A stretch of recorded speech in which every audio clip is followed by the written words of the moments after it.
Hello friends, today we will finish the chapter number 7, that is the code generation. Already I have prepared one video on this topic. In that video I have tried to cover all the points. Okay, now remaining points we will finish in this video. So simple code generator, that is the first point. We know what is the job of code generator. So code generator generates the desired target program. We know code generation is the last phase of the compilation. What is input to the code generator and what is output of the code generator? So input to the code generator is the 3 address code instructions, or we can say intermediate representation, which is given by the front end of the compiler, and intermediate representation is normally 3 address code instructions. So based on that three address code instructions, the code generator generates the desired target program. While generating the desired target program, code generator tries to allocate maximum registers, or in another word we can say code generator tries to utilize the registers, because execution of register operand is faster as compared to memory operand. Okay, so it will try to utilize the registers properly. So computed result are kept in register as long as possible. Why it is so? Because execution of the register operand is faster as compared to memory operand. So that's why code generator tries to keep the result into register as long as possible. That stored result will be referred in another computation. So register is kept up to procedure call or end of block to avoid errors. Check if operands to 3 address codes are available in register. So whatever operands we are using in the 3 address code instructions, those operands that register that will be loaded into the register by the code generator, and code generator make sure that the operands are there into the registers as long as possible if the registers are available, because execution of the register operand is faster as compared to the memory operand. For example, now see how the registers will be allocated. Let us see the example. A is equal to B plus C. This is one of the 3 address code instruction which is given by the front end. Now code generator has to generate the code and it has to allocate the registers to these operands. Now how the registers will be allocated? So the target code will be generated for this instruction is add ri, rj. So ri and rj, these two registers are used for storing the result. Okay, so ri contains the operand A, rj contains the operand B. So value of B plus C. See what we have written here, add ri, rj. If A and B are in register ri and rj and cost is 1 and result is in ri, means what? B is stored into register ri, C is stored into register rj. Addition of ri and rj is performed. Ri and rj means what? B and C is added, result is again stored back into register ri. Okay, so only 2 registers are used. We have 3 operands but only 2 registers are used because the computed result is stored into register ri only. Then cost of the instruction will be 1. Why it is so? We have seen in the last video how to calculate the cost of instruction.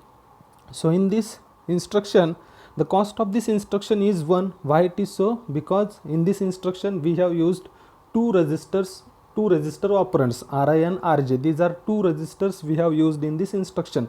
So whenever we are using 2 register operands, at that time cost of the instruction will be 1. That we have seen in our previous video, how to calculate the cost of the instruction. Now second possibility is that we are seeing here how to generate the target result and how to allocate the register to the operand. Okay, so first possibility we have seen, variable B is already there in the ri, variable C is already there in the rj. If such case is there, perform the addition, store the result into register ri. Second possibility is that variable B is there in the ri. Second instruction what we have written, add ri comma ri comma c. So it indicates that variable b is there in the register ri, c is not in the register. Okay, c is not in the register, it may be there in the memory location. So cost of this instruction will be 2. Why it is so? Because one register operand and one memory operand is there in this instruction, and we know if one register operand is there and one memory operand is there, at that time cost of the instruction will be 2. Okay, if such case is there, we have to load the variable c which is there in some memory location into register. How it is loaded? See the last instruction, load rj comma c. So that is what, c is there in the memory location, c is loaded into register rj. Okay, now c is there in the rj, variable b is already there in register ri, so perform addition of ri and rj and store the result back into register ri. So in this case cost of the instruction will be 3. Why it is so? Because load instruction, cost of the load instruction will be 2, because in load instruction one register operand is there, one memory operand is there. So if one register and one memory operand is there, at that time cost of the instruction will be 2. And then next instruction add ri comma rj. So here both the register operands are there. So if both the register operands are there, at that time cost of the instruction will be 1. So this one and previous 2, so 2 plus 1 3, so cost of these instruction will be 3. So by this way the registers will be allocated and the target code will be generated. So data structure used. So two descriptors are used while allocating the register to the variables. Two different descriptors are used. So first descriptor is a register descriptors. So for what purpose this descriptor is used? So this register descriptor used to keep track of which variable is currently stored in a register at particular point in the code. Means what? Which register is currently available and which value is stored in the register. So this information is provided by the register descriptor. So for example, local variable, argument, global variable. So these are the different types of variables. So which particular variable is currently residing in the register, this information is provided by the register descriptor. Then second descriptor is address descriptor. It is used to keep track of the location where the current value of variable can be found at runtime. So this address descriptor is used to keep track of location of the variable where the variable is currently stored. It may be stored into register, it may be stored into stack location, it may be stored into memory address. So currently where the variable is stored, this information is provided by the address descriptor, and register descriptor, what variable is stored into the register, that information is provided by the register descriptor. So these two descriptors are used, register descriptor and address descriptor. These are the two different data structure used while allocating the register to the variable. Now let us see the simple code generation algorithm. We know input to the code generation algorithm is the sequence of 3 address code instructions such as x is equal to y plus z. Okay, so these are the types of 3 address code instructions. Different 3 address code instructions are given as input to the code generator. Then method. So here to allocate the register to the variable, getReg function is used. GetReg means what? Get register function is used to allocate the register to the variable. So how the register will be allocated by this getReg function that is given here. So there are 4 different methods by which the register is allocated to the variable by getReg function. So first method is what? Use getReg function to select register for x, y and z. Call these as rx, ry and rz. So getReg function, that is get register function, used to allocate the register to the variables. For example, we have 3 variables x, y, z. Then this get register function will allocate the registers as rx, ry, rz. Second method, if y is not in ry. Okay, now check whether variable y is there in the register ry. If y is not in the register ry, then issue the instruction load ry comma y. Means what? Y is currently stored in some memory location, it is not in register ry. At that time issue the instruction load ry comma y, that is content of y memory location, y is there in the memory location, so content of y are loaded into register ry, where y dash is any memory location of y. Similarly, check if z is not in rz. Likewise, we have to check whether z is there in the register or not. If it is not in the register rz, again issue the same instruction load rz comma z dash, okay, where z dash is the location for z. So z is stored somewhere into the memory location, it is not there in the register. So if it is not there in the register, issue the instruction load rz comma z dash, which says that content of z is stored into the register rz, and then you can issue the instruction add rx comma ry comma rz, that is content of ry and rz are added and result is stored into register rx. So by this way the registers will be allocated to the variables. So here the code generation or the code generator is going to use the get register function for allocating the variables to the, for allocating registers to the variable. Design for function get res.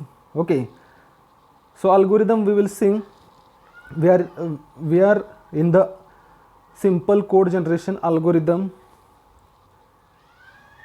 So if y currently in a register, okay, if y is currently in a register, again the input is 3 address code instructions such as x is equal to y plus z. Now check out if y is currently in a register, who has provided this information whether y is in register or memory. So address descriptor of that particular variable provides the information about the memory location of that variable. We know that every variable has two types of a descriptor, address descriptor and register descriptor. So address descriptor provides the information about location of that particular variable, whether it is there in the register or in memory or in some other location. So if y is currently in a register, pick a register already containing y as ry, do not issue the load instruction. Means what? Variable y is already there in the register ry.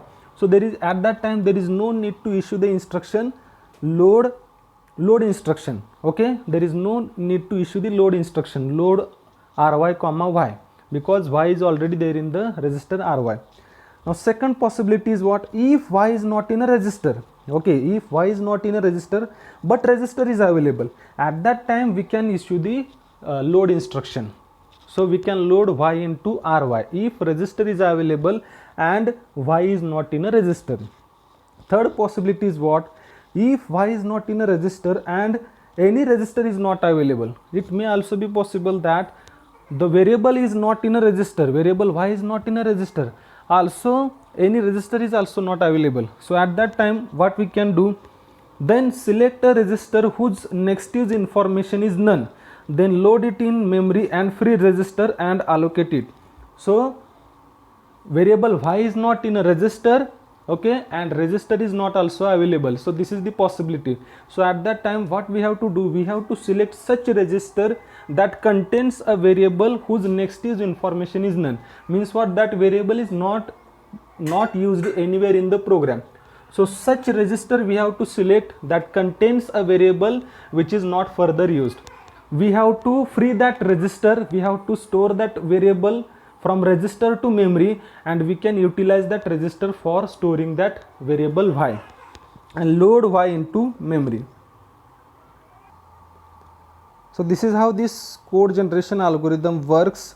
So the important task the code generator perform is the allocation of register to the variable by using the get register function, and we have to select different methods. We have to check all the possibilities where the variable is stored, whether it is in memory, whether it is in register. If again we have to check which particular register is available, who is providing this information, address descriptor, okay, address descriptor provides the information about the location and register descriptor provides the information about the availability of register. Okay, this is how simple code generation algorithm works. Let us take example. D is equal to a minus b plus a minus c plus a minus c. Now this is one of the expression. So first of all, convert that expression into the 3 address code instruction. So 3 address code instructions are created. This expression is converted into 3 address code instruction. Now let us see how it will be executed. Okay, so we have 4 columns here: statement, code generated, register descriptor and address descriptor. Okay, so all the 3 address code instructions we have written in the statement column. So first 3 address code instruction is t1 is equal to a minus b. Okay, so what code we can generate for this instruction is load r0 comma a. So variable a is loaded into r0, then perform the subtraction of a and b. So second instruction, sub r0 comma b. It indicates that r0 and b, subtraction of r0 and b is performed. r0 is nothing but variable a, and result is stored back again into register r0. Okay, now how this information or how this target code is generated? Based on the information given by register descriptor and address descriptor. Okay, so register descriptor provide the information about availability of register. So register descriptor initially states that r0 is empty, so register r0 is utilized. After execution of this statement, r0 contains t1, so this information is updated into the register descriptor. So r0 contains the result of expression, that is t1. T1 is nothing but result of expression that is stored into register r0. That information will be there in the register descriptor.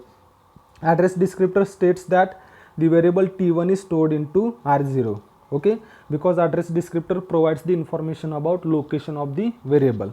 Then second statement, t2 is equal to a minus c. So code generated for this will be load r1 comma a.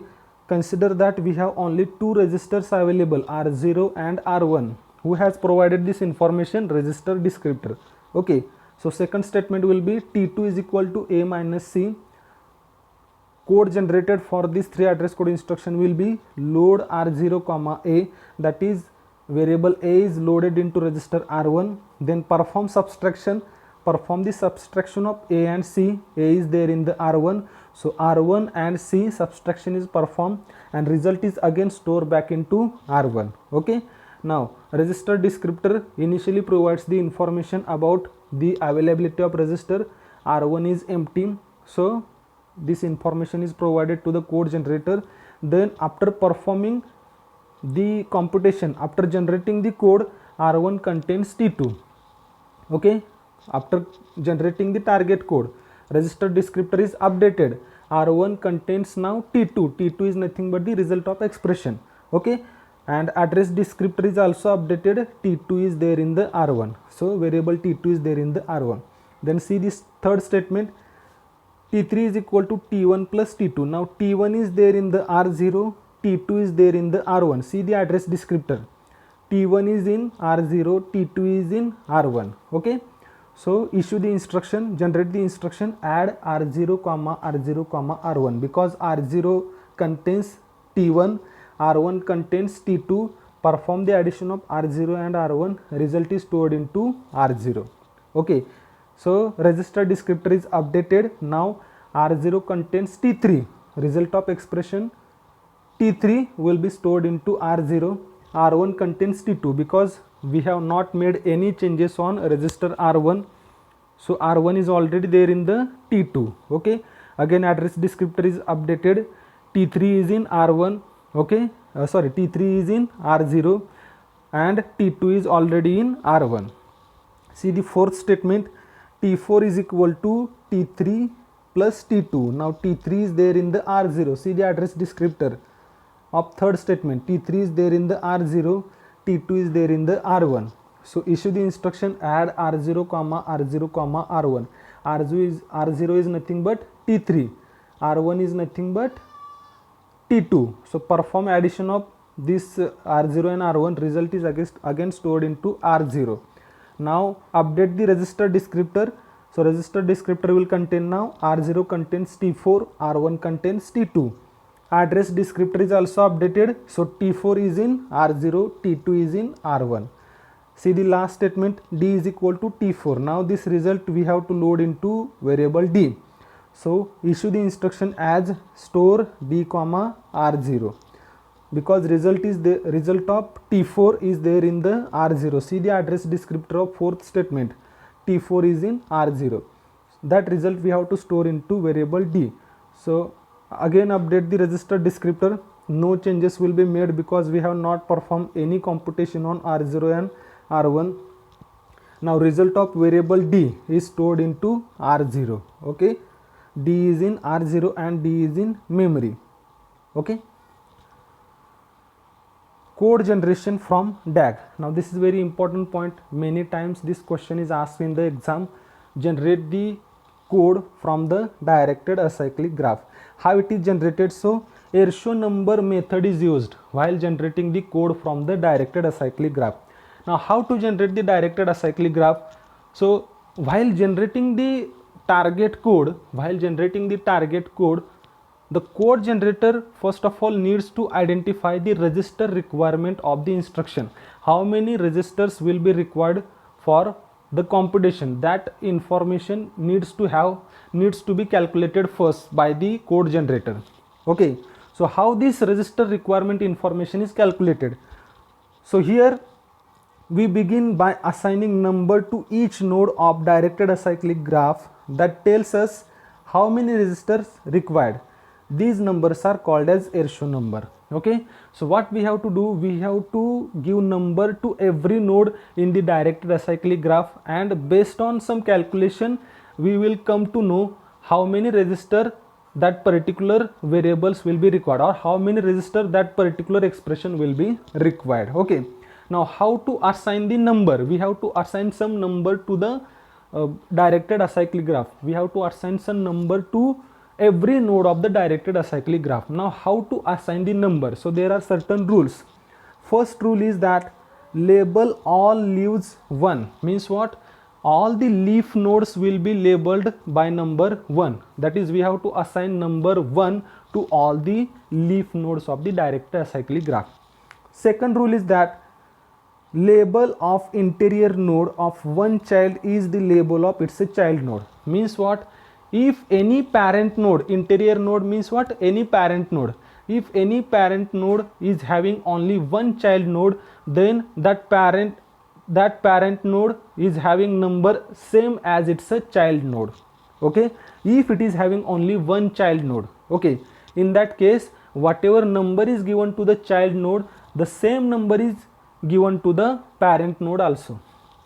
Third rule is that label of interior with two children. If any parent node is having two child node, in that case what we have to do? First, larger of its children if those are different. Okay, first is what? If any parent node is having two child node, then what we have to do?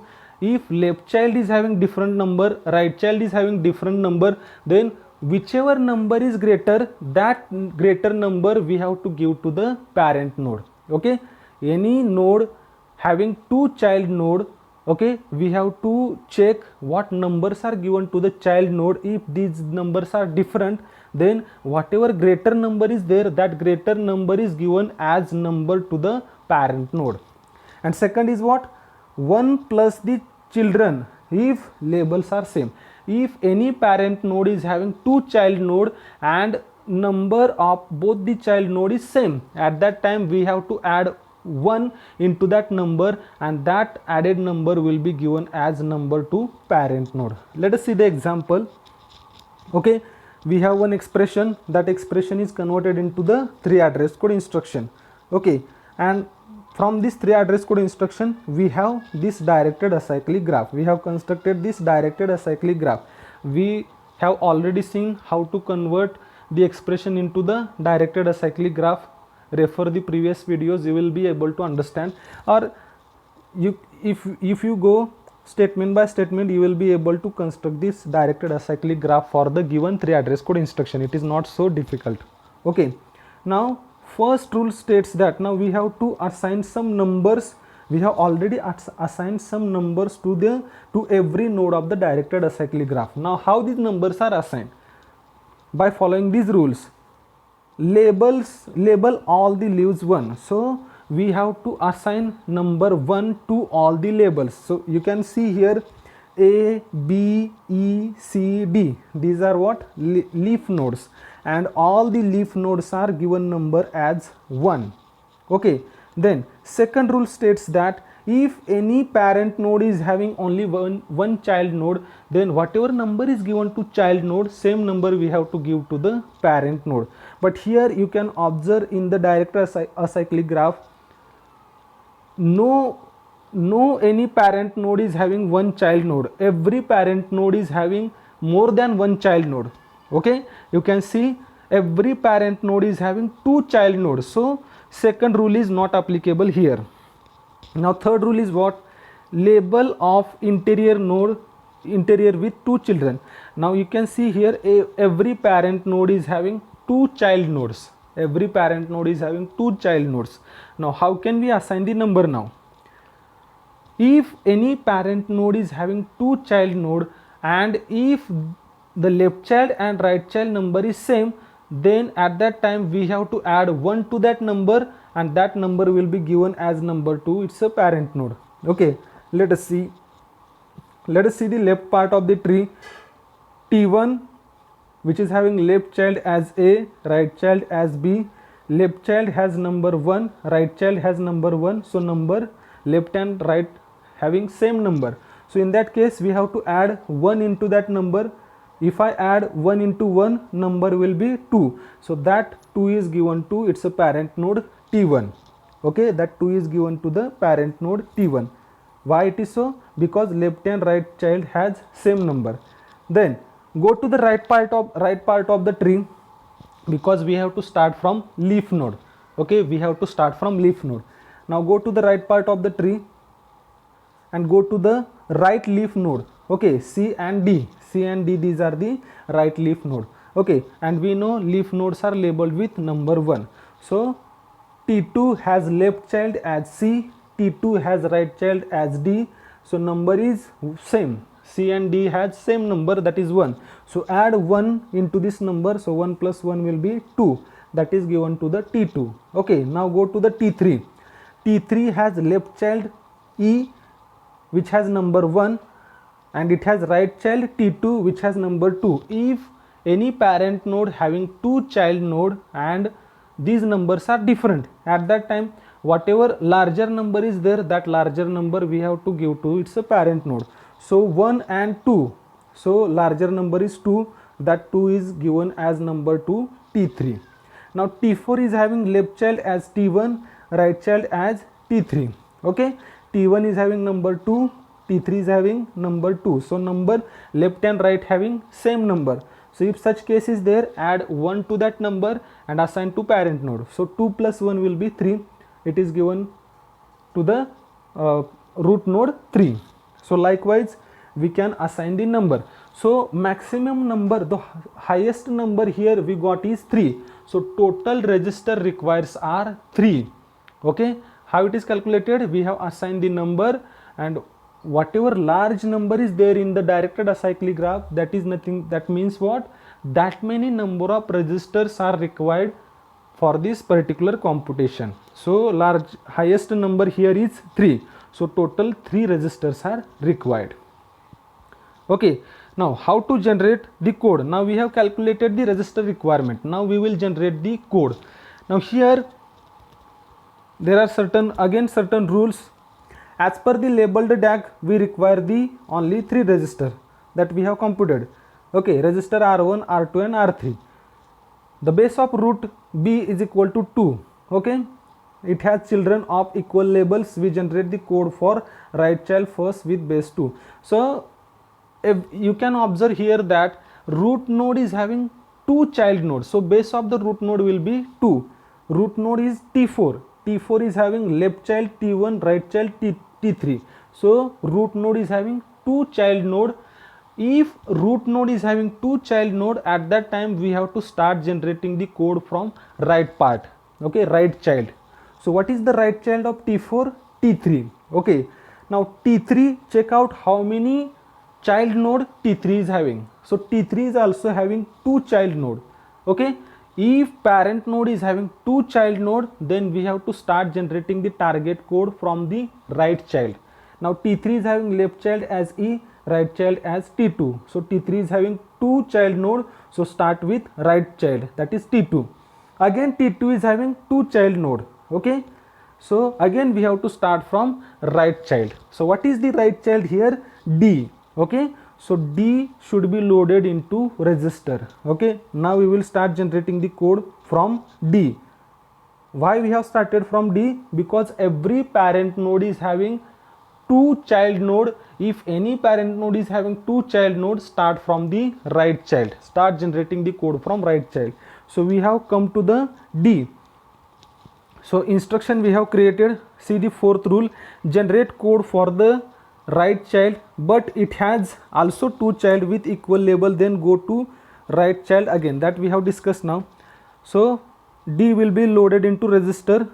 See the last right part of the tree, D. So the D will be loaded into register. See, we have three registers available, R1, R2 and R3. You can select any register, no issue. Here I have selected R3. So load that D into R3, then load C into R3, load C into R2, sorry, another register, and perform the addition, because you can see T2 has left child C, right child D. So C plus D should be performed. Okay, D is there in the R3, C is there in the R2. So R2 plus R3, result is stored into R3 again. Okay, so this right tree will be completed, that is T2 part is completed. Okay, so result is generated. Now next is variable E. We have to load, because T2 is already there in the register, T2 is already there in the register R3. Okay, now load E. Next instruction you can see here, load R2 comma E, that is variable E is loaded into R2. Then E should be added with, E should be multiplied with T2. See the right part of the tree, E should be multiplied with T2 and result is stored into T3. So E should be multiplied with, E is nothing but what? R2, because E is loaded into R2, and previously we have computed the result and result is there in the R3. So R3 and R2 should be multiplied. You can see here mult R3 comma R2 comma R3, that is R2 and R3 is multiplied and result is stored back again in the R3. Okay, so this right tree is completed. Right tree is completed. Now go to the left tree. Now we have to load A and B. So next instruction, here you can see this code we have generated here. Come to the sixth instruction, load R2 comma B. Seventh instruction, R2 comma B. Okay, because these instruction we have already generated. Now load A into register, B into register. So that's we have done here. Load R2 comma B, load R1 comma A, that is A and B are loaded into register. Then perform the addition of A and B and result is stored into T2, that is just a minute, subtraction we have to perform, not addition, because see T1 has sign minus, you can see here T1 is equal to A minus B, A minus B we have to perform. So sub R2 comma R1 comma R2, that is subtraction of R1 and R2 is performed and result is stored back again into R2. That instruction we have issued. And last instruction is what? We have to store this entire result into T4. T4 is equal to T1 plus T3, that is left child of T4 and right child of T4. That addition should be performed and result is stored into T4. So last instruction, add R3 comma R2 comma R3. So R2 is nothing but what? R2 is nothing but the T1 and R3 is nothing but what? T3. So that result is added and result is stored back again into R3.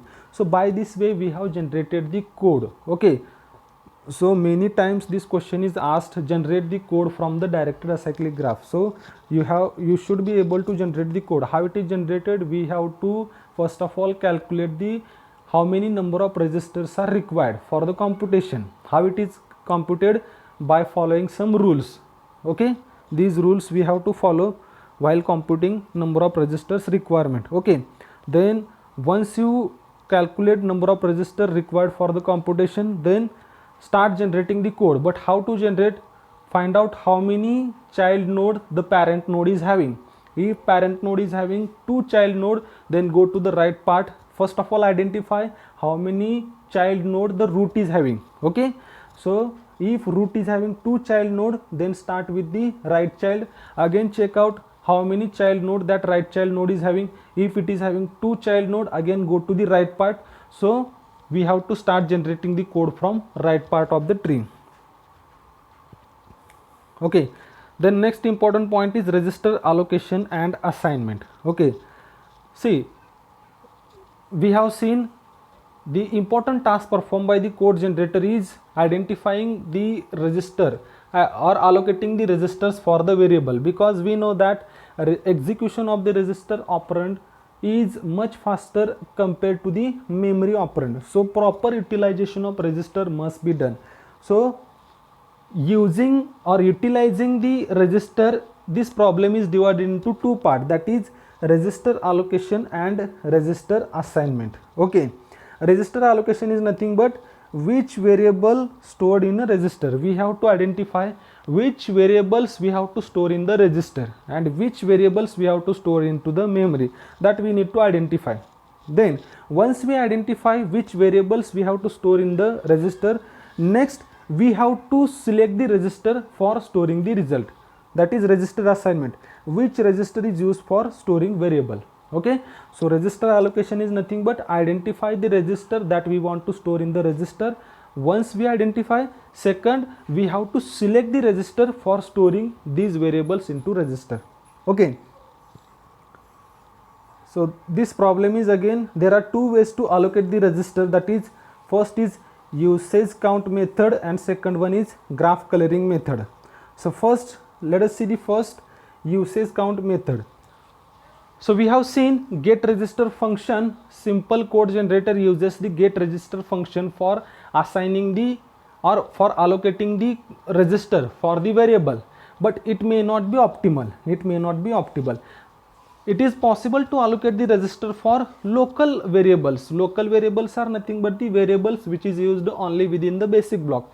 But if we have to assign the register for global variable, now which variable is global variable? The variable which is used in most of the basic block, such variable is called as a global variable, and assigning variable to such assigning register to such variable is called as a global register allocation. Okay, global register allocation means what? Many times such question is asked. So global register allocation is nothing but we have to identify the variable which is used in most of the basic block. So such variable is called as a global variable, and assigning register to such global variable is nothing but the global register allocation. Okay, so if we have to go with global register allocation, at that time we have to go with usage count method. A register used in a basic block keep as it is across the basic block. Keeping the variable in the register in a loop is a beneficial. Let us see the example. Before that, how to calculate the usage count. So in this method we have to find out the variable whose usage count is most or more, whose usage count is more. Okay, and the variable which is having usage count more, we have to allocate, we have to assign a register to such variables only. Okay, how to calculate the usage count? So we have to use the formula use x comma b plus 2 into live xb. So this is the formula to calculate the usage count of every variable. Okay, see, the variable which is having more usage count, that variable we need to assign register to that variable only. Okay, and how to calculate the usage count? We have a formula use of xb plus 2 into live of xb. What is use of xb? Use of xb is nothing but number of time x is used in a b.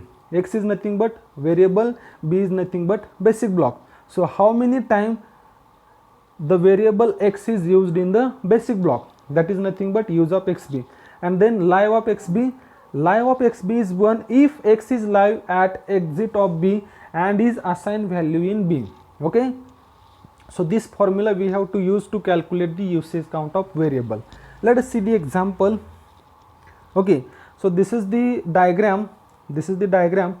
Okay, now we have to allocate the register to all the to the variable whose usage count is more. Now how to calculate the usage count? We have seen the formula, this formula we have to apply to calculate the usage count. Now see how many number of variables are there in this diagram, in this basic block or flow graph you can say. So we have a, b, c, d, e, f, so total 6 variables we have. Okay, now we have to calculate the usage count of all those variables.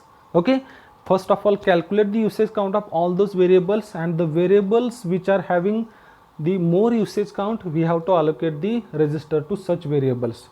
Okay, let us calculate the usage count of every variable. Okay, here first compute usage count of variable a.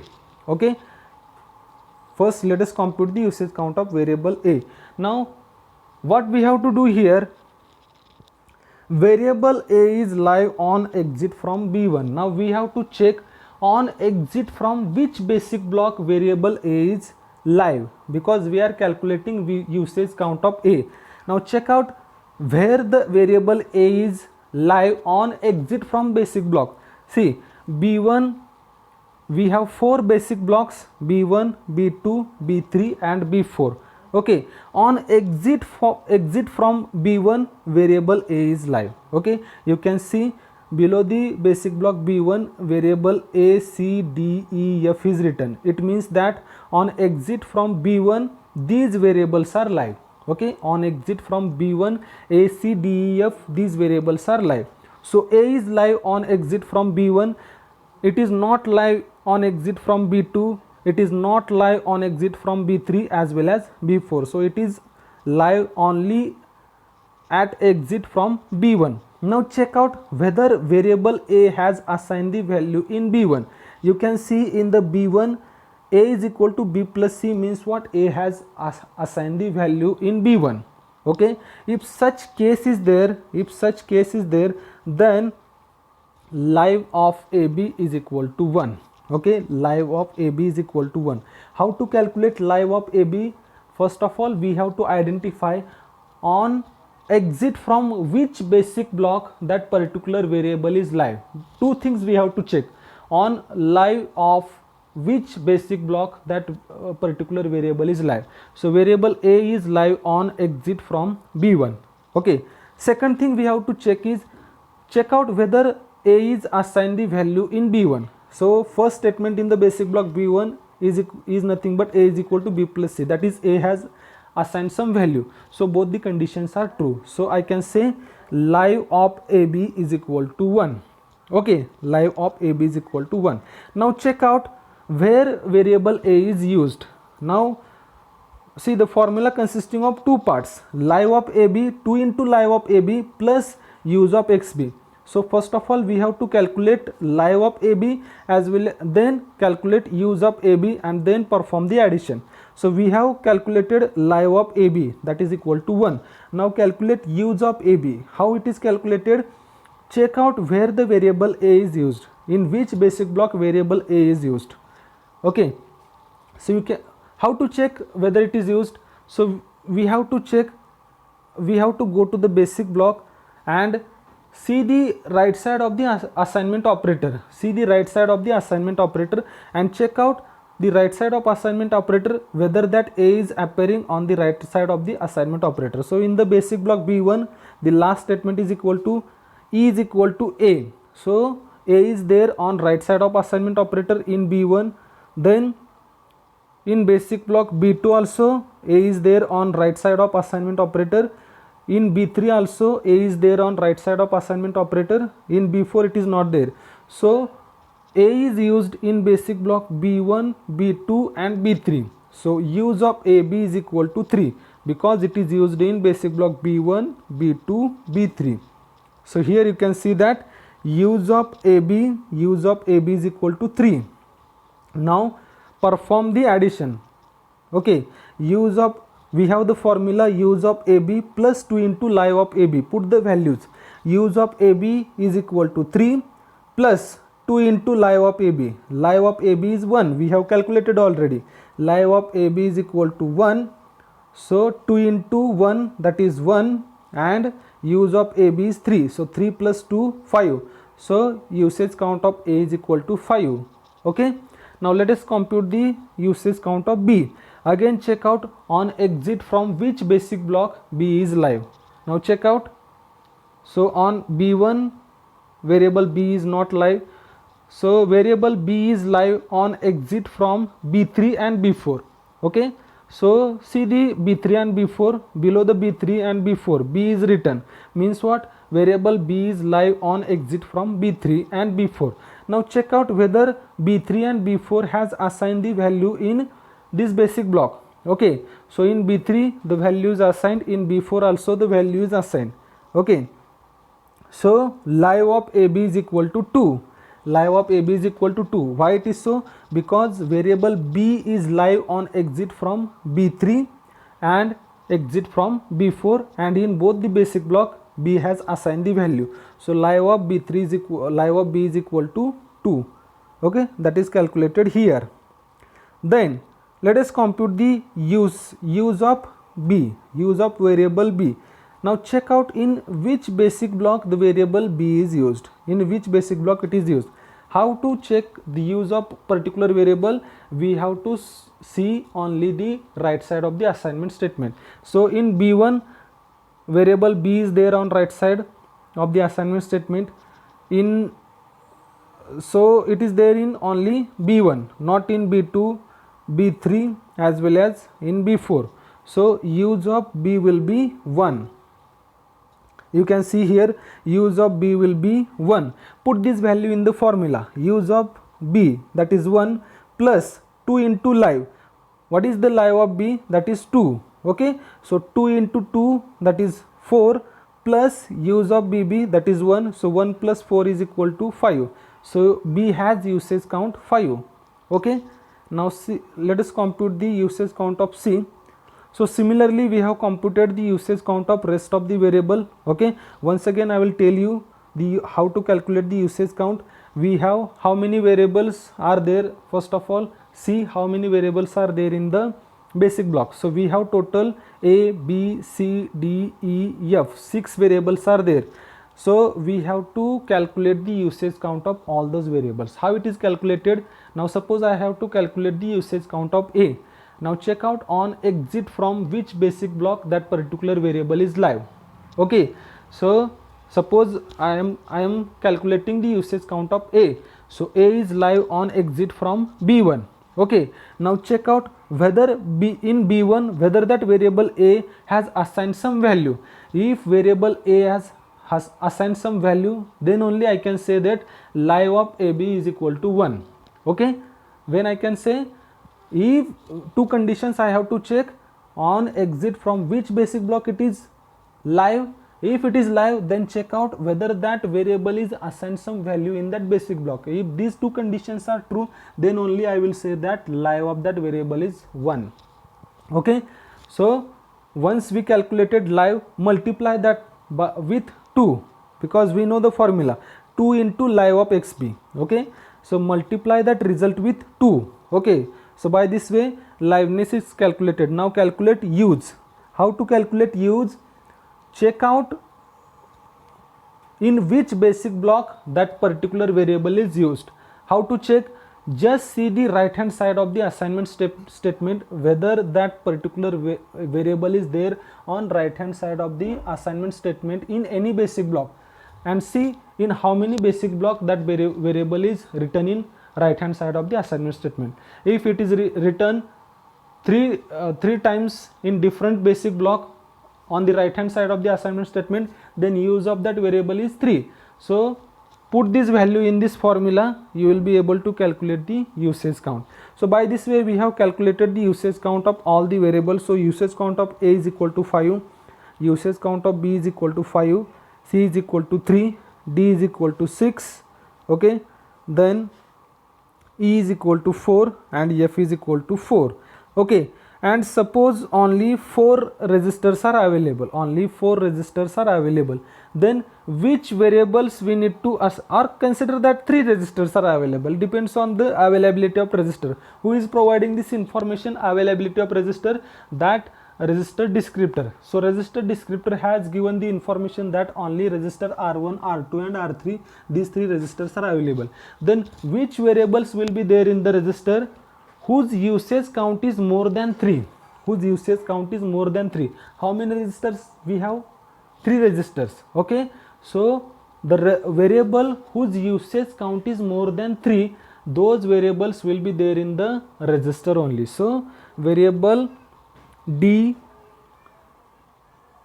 variable A, B, D, E, F, variable A, B, D, F. Okay, these variables will be there in the resistor because their usage count is more than 3. Okay, so likewise we will allocate the resistor to the variables. So here is the end of chapter number 7. For any query, for any problem, write the comment below. Thank you.